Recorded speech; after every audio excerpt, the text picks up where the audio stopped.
Achtung. Welcome to We Have Ways of Making You Talk with me, Al Murray, and James Holland. And James, we're joined not by one guest, but by two. Who are we joined by today, Jim? Well, amazing guest today. We've got two mega names. We've got satirist. Oh, God, I can't even say it. You know what I mean. Satirist. Satirist. Oh, that's the word. Oh, that's a terrible start. I know we're off your patch, but cartoonist this Nick is ridiculous. Newman, and Ian Hislop, and they've both just written a play about our favourite person, Spike Milligan, which is very, very exciting. Yeah, welcome to the podcast, chaps. Now, Spike, I mean, is where to begin? He's probably one of the most important figures in post-war British entertainment, wouldn't you say? Probably the most, definitely. Yeah. I mean, at the end of our play, we just have a list of all the people who have credited Spike as sort of inspiring them to get into comedy, and the list includes everybody from Dawn French to Stephen Fry. All the Pythons, Eddie Izzard, John Lennon. Yes, exactly. The Beatles. I mean, were big Goons fans, weren't they? Yeah. So you've only got to look at the Spaniard in the Works, haven't you? I mean, it's pure Spike Milligan from start to finish. Yeah. So, having said that, how on earth do you approach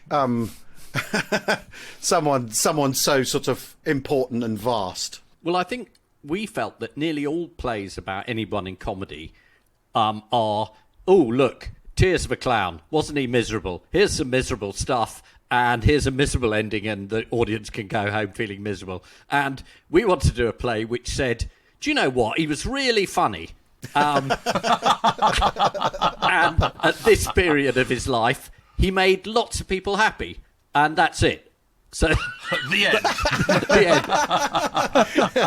It'll never sell. I mean, in a way, people sort of want the reassurance that comedians are miserable, aren't they? They can't just be laughing all the time. Yeah, we think it's a bit like the royals being. Having very boring holidays. You want to know that they go to Scotland and have no fun whatsoever and get eaten by midgets. By midgets, but comedians, they have a joyous life going out and making people laugh, and everybody's saying they're marvellous. So they've got to have some pain and heartbreak along the way. I mean, with Spike, as we know, he did have some pain and heartbreak. I mean, he was blown up in Monte Cassino, so that sort of rather coloured the rest of his life, and we don't avoid that in the play. We do, but a lot of the sort of rather manic incidents that which we do refer to, they were often tinged with humour as well. So he was just an endlessly funny man, I think. And even when he's in the play, there is the attempted assassination of Peter Sellers. And a suicide attempt. So, it's not all feel good. But both times, Spike made these things incredibly funny, which shouldn't be possible. I'm sure those near and dear to him were very cross about it. That is how he coped. And from the war onwards, I think it's reasonable to say that humour was a coping mechanism. And we ended up saying, he was mentally ill, but there are hundreds and thousands of people who are mentally ill. There's only one person who wrote the Goons. Yes. So it might be interesting to have a look at that. Yeah. I mean, the war.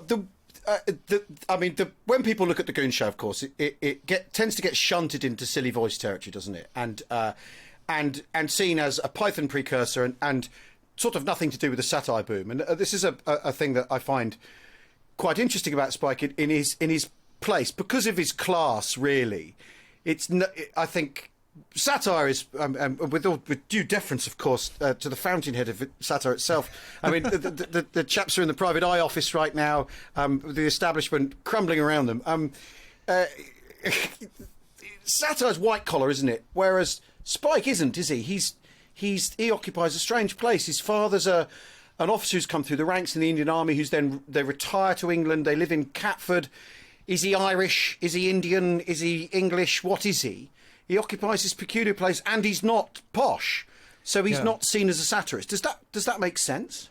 I think he's not seen as a satirist, but I think we would argue that he was a satirist. I think there's a lot of, a lot of the play is about the tension between the officer class and the working class Milligan.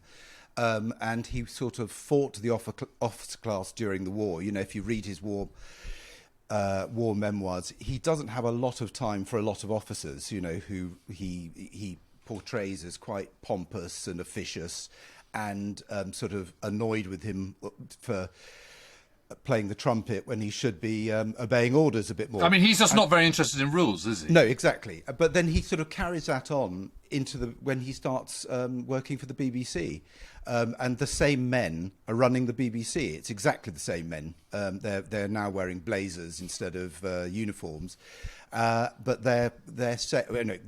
we know this because we had access to a lot of the correspondence between Spike and the BBC, and internal correspondence and memos about, you know, between managers having real problems dealing with Spike, saying he's a very, very difficult man to deal with. How do we get rid of him? So this is sort of what the play is about. It's a sort of the continuation of the war by other means, really. And there was this feeling... Sorry. No, you go on. There was this feeling of them... There was this feeling of the management basically saying, look, why are you still going on about the war? It was a long time ago. And this is in 1953. It was 8 years ago. Yeah. And here we are. And here we are. And Spike was saying, well, we've all just lived this. And the entire audience out there had just come through rationing. They knew what the NAFI was. You know, half of their brothers and husbands or, you know, wives had served. So there was this idea that, oh, yes, we're finished with the war now. And Spike, he really hadn't. And there's a great bit of correspondence where nearly all the officers, especially Bloodnock, appear to be venal, corrupt and cowardly. And, you know, they say, well, look, why does he start singing Deutschland über alles as soon as the enemy come anywhere near him? And Spike's going, no, it's just, you know, it's just how I'm doing it. But that point you were making, Nick, about the sort of continuation of the war with the BBC, I mean, you've just been to the archive, haven't you, Al? And you were saying that there's a framed cheque for 63 pence. Yes, I went to the BBC on the wall. I went to the place in Finchley. Yes, there's the framed cheque for 63p for some repeats, and you do very much get the sense that. I mean, is this because Milligan needed people to chime against, or is it that you know he needed the grit in the oyster? Yeah, or I mean, we couldn't really work out whether he was always like that, but even before he was blown up, or whether this was a function of his PTSD. You know, whether his personality changed a bit. It's very hard to tell from the war memoirs, isn't it? It is, except that he's, you know, when he's reading his own memoirs and he's talking about training, he's finding the fact that they're setting light to farts hilarious, and that suggests that he found it funny at the time.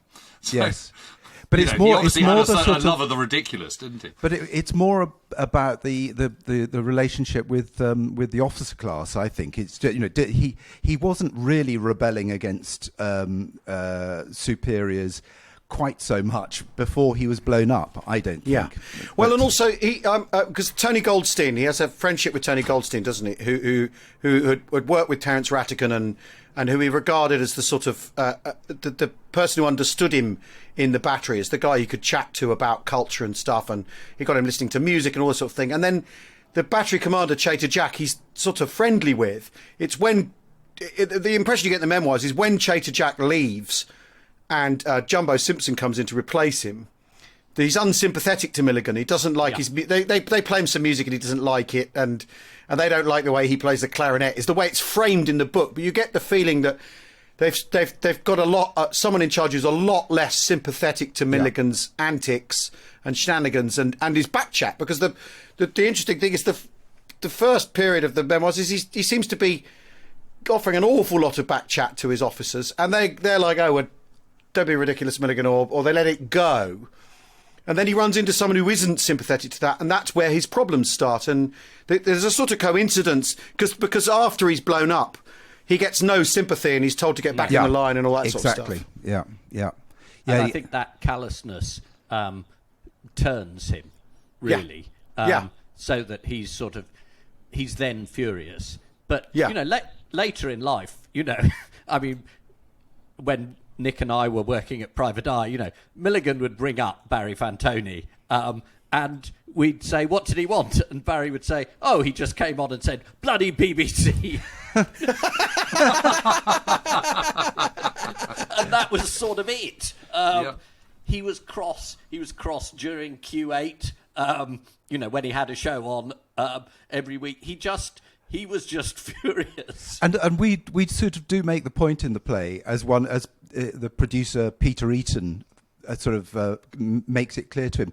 You may have this continual war with the BBC, but they do put you on, and they do recognise your talent in some. I mean, he'd had difficulties with certain managers, and he was always furious that, and quite rightly so, that he was paid half as much as Seacombe and Sellers. And you read this correspondence, and you've got a BBC manager saying the problem is, as always, is Milligan, who we see as a sort of freak contributor. They couldn't pigeonhole him. They understood what Sellers did because he did lots and lots of variety. He could do all these voices. They understood Seacombe because he could sing. He could sing, and he was regarded as the finished article. He was an all-round entertainer.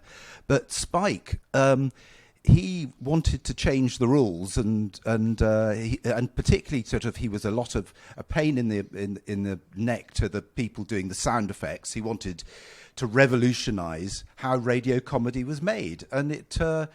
Of course, people don't like change, and particularly the BBC. But they did allow it eventually. It did. Well, and it was a huge hit. So you've that inevitable tension, haven't you, between someone's getting it right and exactly, and who is it? I've got a question for you, though. I mean, if he's ringing up the Private Eye offices, does that mean? I mean, did you get to know him? Yeah. Well, I knew Spike a bit. I had a family connection. He was married to someone my mother knew in Sussex. So I knew him a bit in in his final days, as it were. And I interviewed him on radio, rather like this, except it went a lot worse. I was going to say, I think this is going pretty well. Well, I mean, I'll tell you, because it was just, it was a classic. It was a programme called Midweek, which used to do a live birthday interview. And the Beeb, in those days, offered a bottle of champagne, which was opened in the morning for the birthday guest. And I was on to interview Spike. I opened the champagne. It went all over my notes, which I'd written in green felt tip. And there was just a sea of green. And Spike and bubbles. Bubbles. And Spike had been a bit stroppy up to that point. And then he just thought this was the funniest thing that had ever happened. Again, because it was chaos, and he started interviewing himself, which was much, much funnier and much better than I would have done it. So he completely saved my arse, as it were. But I was thrilled by him. That's so funny. But did he ever talk to you about the war when you did, in the kind of occasions you did speak to him? No. It didn't just sort of come up in... I would try and bring it up. Like Nick, I'd read them and I was, really keen to talk about it. But I think as far as I gather in those final days, he spent a lot of time with his old buddies from the war. He had a place where he talked about that with people who were there. And I think I was just too young and... He talked about it once on Wogan, didn't he, with Peter Ustinov? He had a sort of love-hate relationship with the army, didn't he? That he remembered all his colleagues and Edgington and people like this who he sort of found great inspirations for him, and he met a chap called Colonel Stanley Reynolds when he was with the Bill Hall Trio playing in Blackpool. He met this bloke on the seafront, and he found him incredibly funny and a bit of a spiv and a bit of a con man, and they kept a correspondence going until Reynolds died. But he was the inspiration for Major Bloodknock, and so he had a. There's a line in the play where he said, the great thing about the army is that you could just be funny for the fun of it, whereas working for the BBC, there was the relentless pressure to be funny on a weekly basis, and he found that very well. Of course, it drove him bonkers, really, but he did sort of enjoy bits of the army. He said when they weren't trying to kill you, he quite enjoyed it. And everything was done for you, and you had no pressures of mortgages or anything like that. It was he did look back on it with sort of maybe rose-tinted spectacles, but the memoirs are books about friendship as much as anything else, aren't they? And as James will point out, one of the things that the Allies got right during the Second World War was their logistic end of things. The operational level is a thing we bang on about on this podcast quite a lot. And he never goes hungry, which is interesting. Yeah. In fact, they very often they're eating sort of extravagantly well. Their Christmas celebrations are notably sort of opulent, and that he illustrates that side of things very well. But when he's right, I mean, you talk about the effort of writing the Goon Show nearly sort of drives him over the edge. How many are they making? Is it 26 a year or something? Yeah, it's 26 a year for 10 years. That's. I mean, if anybody who's written anything, even writing 6 episodes of anything is a colossal strain. Yeah. Well, we find it. Maybe we just find it harder than most. But the fact that he was pouring out 25 episodes. I mean, other people were doing the same sort of thing. I mean, Goulston and Simpson were also producing lots of material. Yeah. But they had each other. Yes. And Spike did have co-writers, and we try and credit them. The emphasis was always on him, and the responsibility it's Milligan's was world. his. That's what's unique about the Goons. It's his mental landscape that is so unique. We need to take a quick break. We'll be back in a second.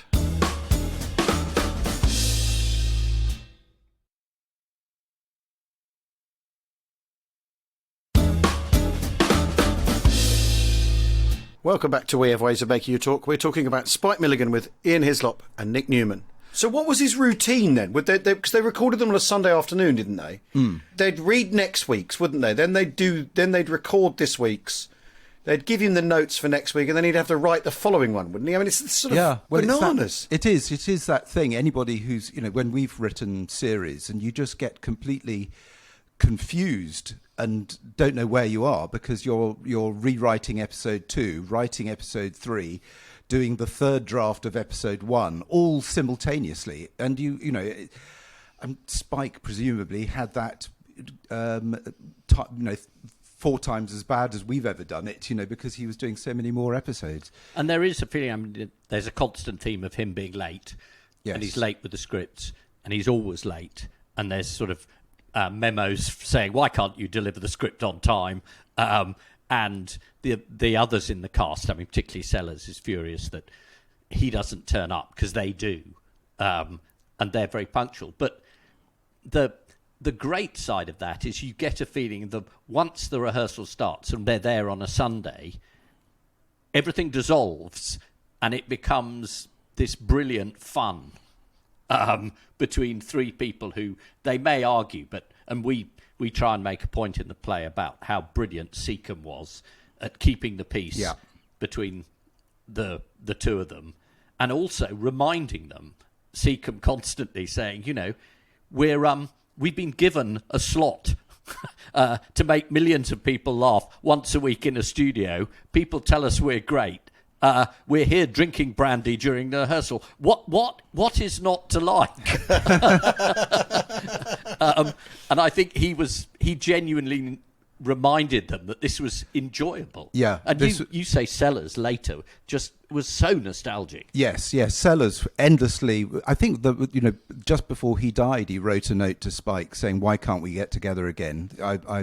Those days, I miss those days so much." I don't think they appreciated it until it was all over, how joyous and how lucky they were. It was a bit like, I think, when Ian and I started out on Spitting Image, and we found it a constant disappointment how the show wasn't as good as we wanted it to be. Everybody else seemed to be enjoying it, but we found the pressure of writing it and the constraints of dealing with puppets and puppeteers. It all made it sort of stressful and worrying, and we were always felt we were failing. But you look back and think, actually, no, we should have realised that we were having the time of our lives, which you don't realise until it's all over. But we were writing in the Holiday Inn in Birmingham. We were. On Saturday morning. That may have coloured your view of things a little. But lines that come out. We've just taken some of these lines from the correspondence, but the BBC management saying, when they're doing the live shows. Try not to enjoy. You're giving over the idea that you're enjoying it even more than the audience, and they say, "Well, we are. We can't help it. The ad-libbing, the corpsing, is a testimony to that. They just thoroughly enjoyed doing the show, and that may have been due to the milk and brandy that they were drinking continually, which again the BBC management knew about and complained about endlessly. But it is. I mean, it is interesting though, isn't it? Because you say that everyone's experienced the war. What Milligan creates is this sort of vast in joke, doesn't he? And you're listening to some friends doing their in jokes to one another, but you're in on the in joke. Is the sense you get listening to it. I first came to the Goons with my father had a book of Goon Show scripts in the loo, so I'd never heard them, but I'd read the batter pudding hurdler of Bexel on Sea, so I sort of knew what was going on, or did I? I knew who Minnie was and who Henry was and Bloodknock and Grip Pipe Thin. I knew these names, but I didn't know what they sounded like. And my father would do his Eccles impression, and that was kind of all I had to go on. But the idea that they cast this absurdist spell and also satirical spell, because after all, Churchill crops up an awful lot, doesn't he? Yeah. Yes. Yeah. Well, this is the one of the things that we came to understand because I was brought up on the Goons, but. Most of the recordings are a sort of evergreen classics and not satirical. And there's a sort of, if you listen to the Radio 4 Extra shows, and there's a sort of theory that I've heard expressed in the comedy world, that a lot of these shows are very, very short because they're politically incorrect. And that's just not the case. The reason they're very short is because they're very topical. And they cut out all the topical references because they meant nothing to foreign audiences, when they're sent out to Singapore and to Australia. And that's the reason that these episodes are very short. And certainly when we were doing the research, there were episodes where they did an entire parody of the coronation. Spike was hauled up by the management for having Sellers doing an impression of the Queen. I mean, can you imagine that in 1952, 53? Yeah. And Sellers says, the character who is opening the building and Dimbleby and says, and here she comes. The character is called the Duchess Boyle de Spudswell, which is... and the management is saying, look, we're not idiots. Peter Sellers is imitating the Queen. And they're going, oh, no, it's this Duchess character. And they're doing it then. And the same with Churchill. And this is where, I think the wartime thing is really good because the management is saying, look, Winston Churchill, you can't do these jokes about him. He won the war. And Spike saying, well, I did my bit. And so did Sellers, and Seacombe was there. And, both their producers actually were distinguished wartime careers, Peter Eaton and Dennis Mayne Wilson. Yeah. It was a bit much to be told you're not allowed to talk about the war when you were all there. Yeah. Yeah, and the real complaint about the mention of Winston Churchill is that Spike makes a joke about his initials being WC, and the management say this is reducing the greatest prime minister to a lavatory joke. And he said, well, that's what his initials were. They were WC. You can't escape that fact. But the satire sort of went on and on. I mean, the climax for us was when the BBC did a sort of landmark TV program. I think Peter Cushing was in it, 1984, and this was like sort of what the BBC was created for, this amazing piece of television. And about 2 weeks later, Spike did 1985, and it's a prolonged attack on the BBC, and it's instead of it's the Big Brother Corporation, and the climax is being sent to the listening room and having to listen to episodes of The Archers, and this is one of these episodes which is, I didn't even know it existed, but until we did our research, and you think, well, this sort of gave us the backbone for our play. This is what he leads up to. And the BBC put it out, and everybody thought it was incredibly funny. He got lots of complaints from management. 30 managers demanded that the show be taken off the air. But they didn't, And for us, it's great because I think there's this slightly bogus narrative that Britain was incredibly deferential in the 50s. And then, luckily, in 1961, satire arrived. Da, da, da, da, and it just isn't true. The biggest hit radio show was full of stuff that was extremely non-deferential, produced by 3 working-class comedians who weren't musical, but they were critical. But during the war, I mean, all the humour was based around rubbishing the British effort and rubbishing British everything. I mean, that was, it was all incredibly kind of sort of hangdog humour. Yes, and it's a continuation of that, isn't it? But I think Spike's through the Goon shows, it was more of a direct parodies. He would do a parody of Bridge Over the River Kwai, that sort of thing. And in fact, that was a sort of joint effort between Spike and the Beyond the Fringe crew. It's I think Jonathan Miller and Peter Cook both do parts in Bridge Over the River Kwai. Bridge Over the River Wye, as they did it. Bridge Over the River Wye, that's very funny. And one of the little things that we've discovered, talking about Spike's relationship with Private Eye, when Peter Cook was at school at Radley, he wrote a radio script which he sent to the BBC, and enlightened producers sort of read this and said, we can't put this on because what you've written is a Goon Show script, but it is a very funny Goon Show script. And so he then sent it to Spike Milligan, who said this is very funny, and invited Peter Cook, age 17, up to London to have lunch with him. And sadly, we don't know, because we never knew this until we did the research. And although we both knew Peter, he died before we knew about this. We don't know how that lunch went and what. But anyway, Spike became a great friend of Private Eye for as soon as it was launched. I mean, there's another play, surely. Yeah, absolutely. Yeah, but when you see Peter's Cambridge Footlights shows, they're infused with goonery. All the characters are called Doris Fnut, and they're sort of. Well, Streeb Griebling is very much in that goon vein, isn't it? Yeah. And Peter's amazing flights of fancy with enormous killer bees. It's the Holy Bee of Ephesus and all that. Yes, and all of that. They're basically goon show jokes. And they fed straight into Private Eye. Sir Herbert Gusset.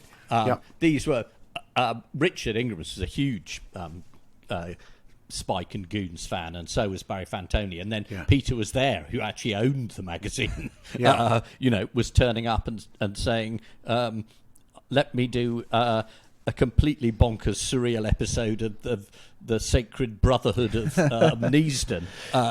You're just thinking, what is this? Is this the satire boom?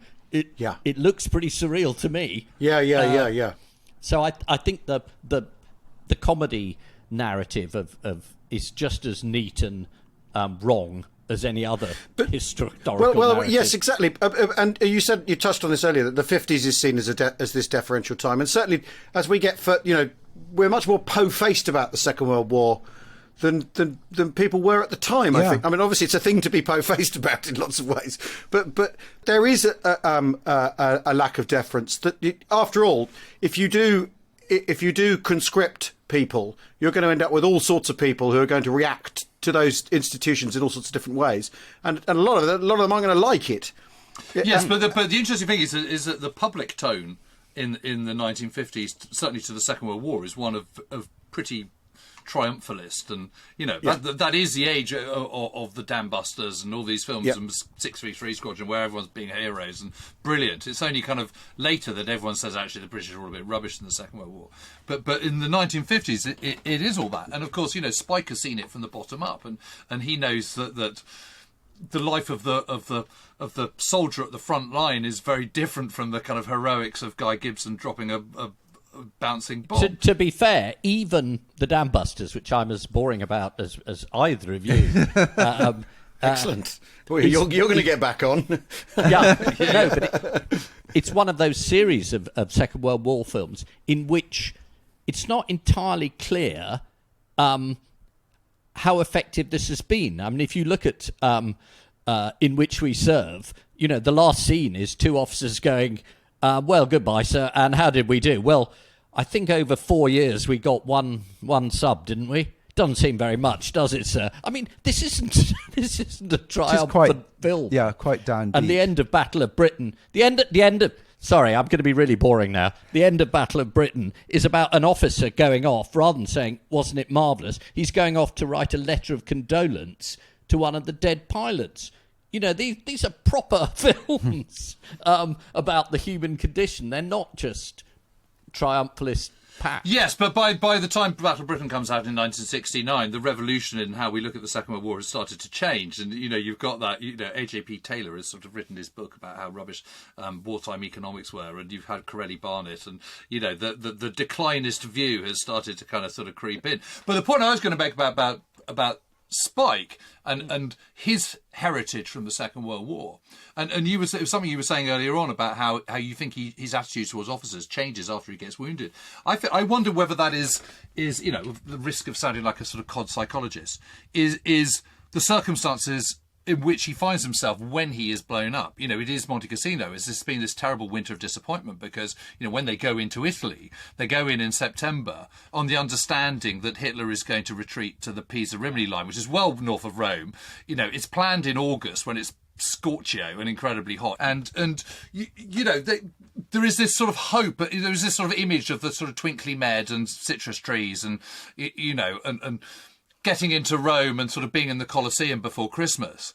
And all that is shattered. And not only is it shattered, it rains the whole time and then it snows and it's freezing cold and the Germans have blown up every bridge and there's mountains everywhere and raging torrents running at sort of 90 degrees to the direction in which they're supposed to be going.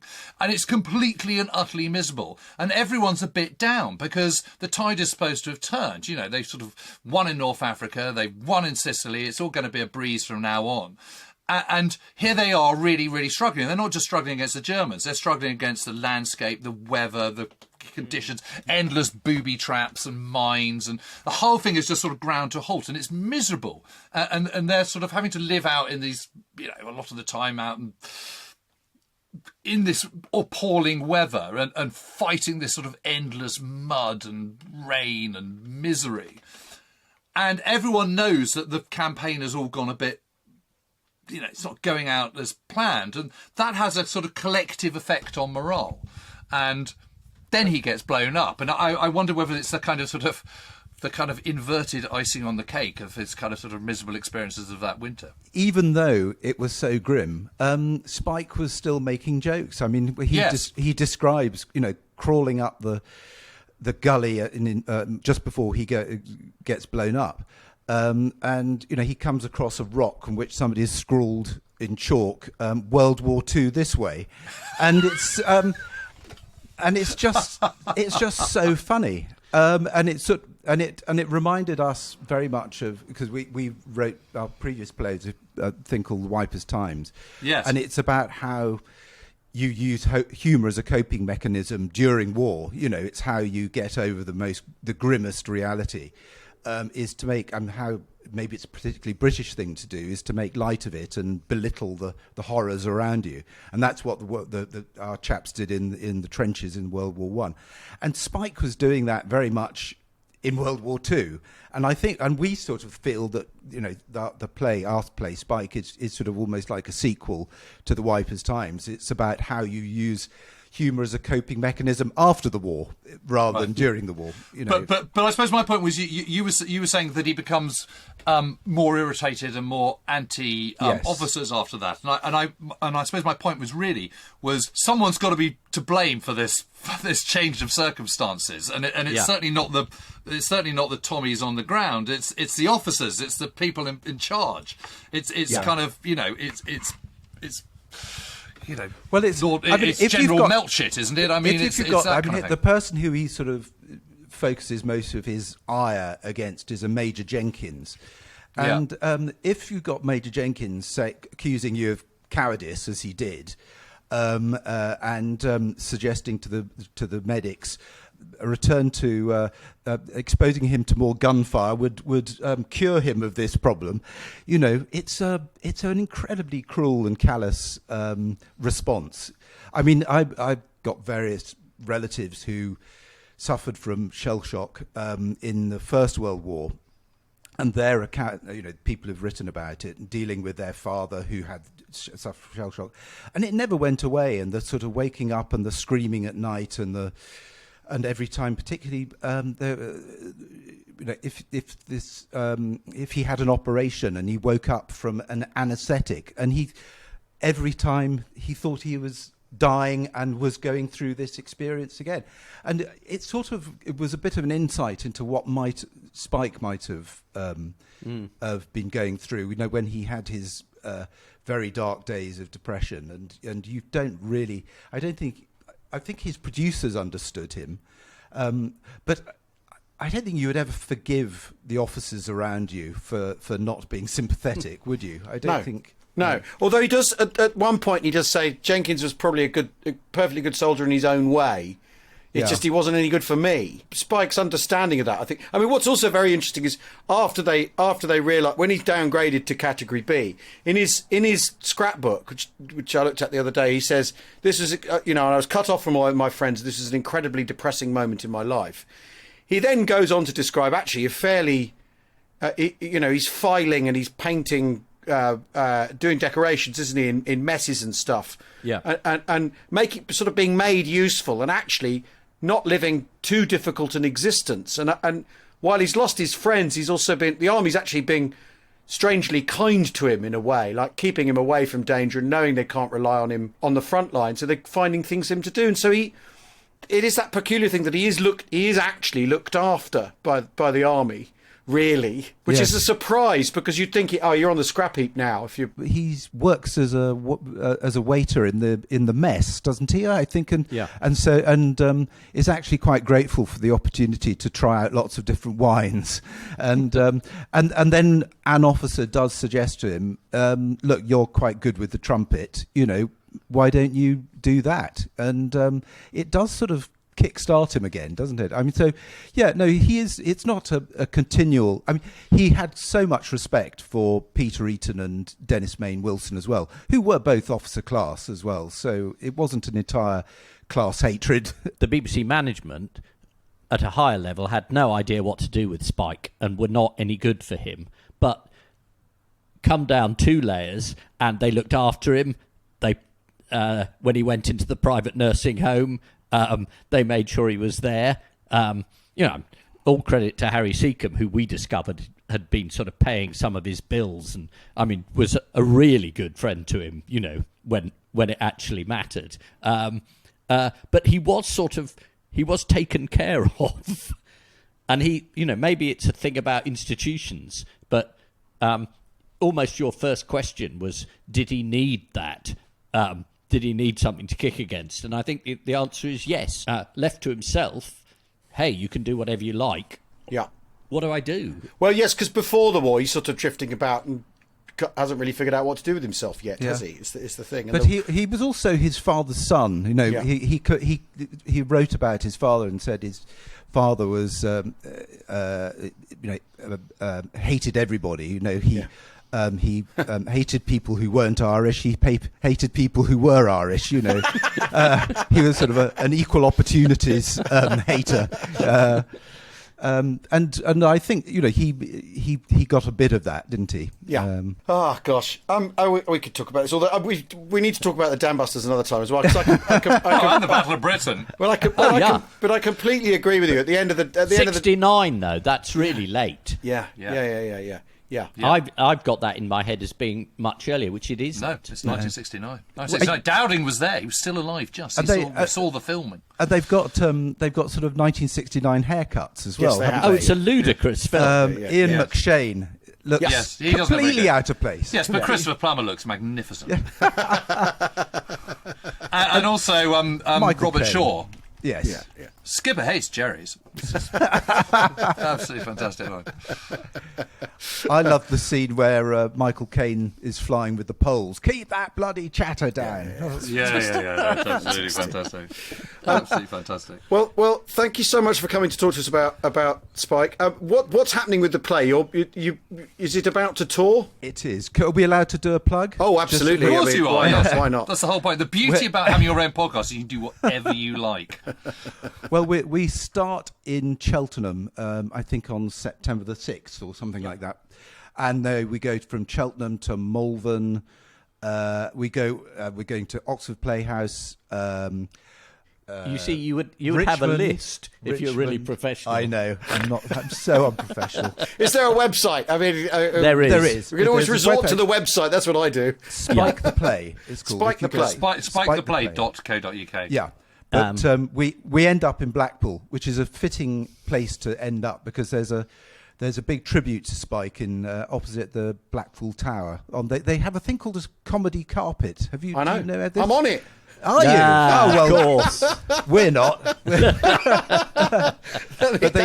I can. Can I just confirm it is called spiketheplay.co.uk? There you are. Thank you. Yeah. You know more about it than we do. Yeah. But it's 12 weeks, and it's on.